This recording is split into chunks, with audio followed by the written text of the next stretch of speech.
Hello everyone. Today we will study about the transport of gases.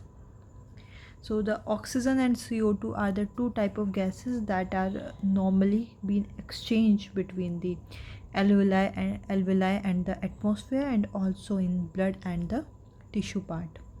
Here if we talk about the oxygen, 97% of the oxygen is transported by the red blood cells in the blood, while the 3% of oxygen is transported by the plasma cells. If we talk about the carbon dioxide, 20 to 25% of the CO2 is being carried out by the red blood cells, while the 75% of the carbon dioxide is carried out by the bicarbonate ion form, and the 7% of the carbon dioxide is carried out by the plasma cells. So from this we have understood that the 97% of oxygen is carried up by the red blood cells. Now let's talk about the transport of oxygen, how the oxygen is being transported. So the hemoglobin is a red colored iron containing compound that is present in the red blood cells. The oxygen bind to the hemoglobin in a reversible manner in the form of oxyhemoglobin. This is because of the affinity between the hemoglobin and the oxygen molecule. So at max, each hemoglobin molecule can carry up to the 4 molecule of oxygen. This is very important thing. Okay? That one molecule of hemoglobin can carry the maximum of 4 oxygen molecule. The binding of oxygen to the hemoglobin is primarily based on the partial pressure of the oxygen. Okay, so based on the partial pressure, the oxygen bind to the hemoglobin molecule. The partial pressure of carbon dioxide, hydrogen ion, and concentration and temperature are the factors which can interfere with the binding. It means if the hydrogen ion concentration, temperature and different other factors vary, it will affect the binding of the hemoglobin to the oxygen molecule. So the sigmoidal curve is obtained when the percentage saturation of hemoglobin with oxygen is plotted against the partial pressure of oxygen. So here the partial pressure of oxygen is present on the x-axis, while the percentage saturation of hemoglobin with oxygen is given in y-axis. So the curve obtained here is the sigmoidal curve. Sigmoidal curve is what it indicates that in start there is a lag phase. It means it is slowly increasing with the partial pressure.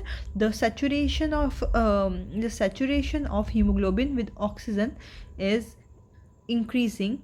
It will have till a certain phase. After that it will get saturated. Saturated means the increase in the partial pressure of oxygen does not affect the oxygen binding to the hemoglobin. As we know, the maximum of 4 oxygen can bind to the hemoglobin. The oxygen dissociation curve is highly useful in studying the effect of factors like partial pressure of CO2, H plus concentration on binding of oxygen with the hemoglobin. In the alveoli, where there is high partial pressure of oxygen, if we talk about alveoli, okay, so you know that in alveoli what happened, what are the cases in the alveoli. So in the alveoli, the partial pressure of oxygen is high, while PCO2 is low. Okay, and H plus ion concentration is also less, and the temperature is less. Okay, so the factors are all favorable for forming the oxyhemoglobin. So these are the favorable factors for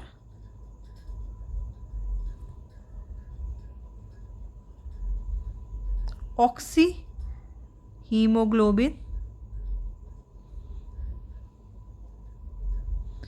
formation.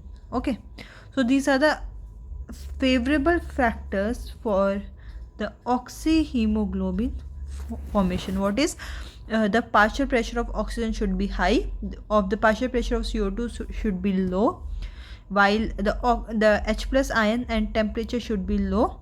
Okay, so these factors are important for the formation of oxyhemoglobin.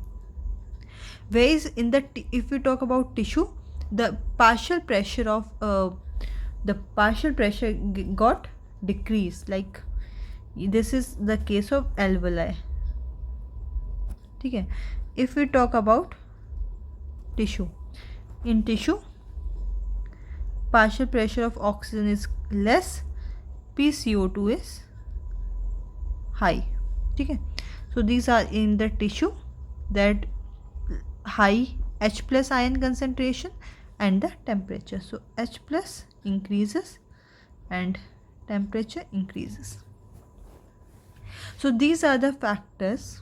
These clearly indicate that oxygen gets bound to the hemoglobin in the lung surface and get dissociated at the tissue surface. So I have said this thing, that these factors in the alveoli are favorable for oxyhemoglobin formation, and these factors help in dissociation of complex. Okay, so these are the factors that contribute to the association and dissociation of the complex. This clearly indicate that in the tissue it get dissociated. Each 100 ml of the oxygenated blood can deliver around 5 ml of oxygen to the tissue under normal physiological condition. Okay, so 100 ml of oxygenated blood can deliver around 5 ml of oxygen to the tissue. This is the normal scenario. Now let's talk about the transport of carbon dioxide. The CO2, as we know that carb amino hemoglobin, when CO2 bind to the oxygen, it is around 20 to 25%. This binding is related to the partial pressure of the carbon dioxide. As we know, the partial pressure of oxygen is the major factor which could affect this binding, because when the partial pressure of carbon dioxide is high, the partial pressure of oxygen is low, as in the case of the tissue, more binding of carbon dioxide occurs. So it is mentioned that if partial pressure of CO2 is high and partial pressure of oxygen is low, in this case what happens? CO2 bind to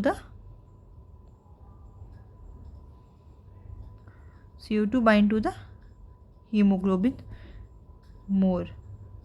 Okay, when the partial pressure is low of the CO2 and partial pressure of oxygen is high, this is the case of in alveoli. Okay, so here the dissociation of the carbon dioxide from carb amino hemoglobin takes place. That is, the CO2 which is bound to hemoglobin from the tissue is delivered to the alveoli.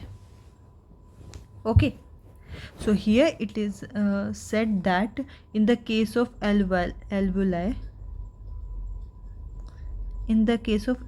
what happened? The partial pressure of oxygen is high and partial pressure of CO2 is low. Okay, so because of this, CO2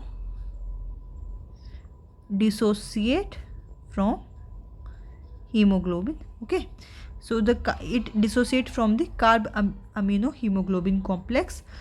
Okay, and the CO2 will goes out. The RBC contain a very high concentration of enzyme, that is the carbonic anhydrase. it is very important point, carbonic anhydrase, and minute quantity of each same is present in the plasma too. Okay, so the RBC contain the high amount of carbonic anhydrase, while the plasma also contain this. The enzyme facilitate this reaction. Here it is mentioned that the carbon dioxide, when bind to the water molecule, it will form H2CO3. Okay, so it is in the presence of carbonic anhydrase, and this H2CO3 can be dissociated into bicarbonate ion and the H plus. It is the carbonate salt. So at the tissue site where the partial pressure of carbon dioxide is high due to the catabolism, carbon dioxide diffuse into the blood and form a bicarbonate and the H plus ion condition. At the alveoli site where the partial pressure of CO2 is low. Okay, so the partial pressure of CO2 is low, it means the acidic condition is not there. The reaction proceed in the opposite direction, leading to the formation of carbon dioxide and water. Thus, the CO2 trapped in bicarbonate at the tissue level, the CO2 trapped in the bicarbonate at the tissue level and transported to the alveoli is released out as the CO2. Okay, so here it is mentioned that this condition is mainly prominent in the case of tissue. Okay, if we talk about the alveoli where CO2 concentration is less, so that it got dissociated, while in the case of tissue it is present in the bicarbonate ion and H plus state. Okay, so every 100 ml of deoxygenated blood deliver approximately 4 ml of CO2 to the alveoli. So this is the normal statement. I hope you have understood this transport of carbon dioxide and oxygen, how it happened, and how the percentage saturation of hemoglobin is plotted against the partial pressure of oxygen, and it gives the sigmoidal curve. Thank you for watching.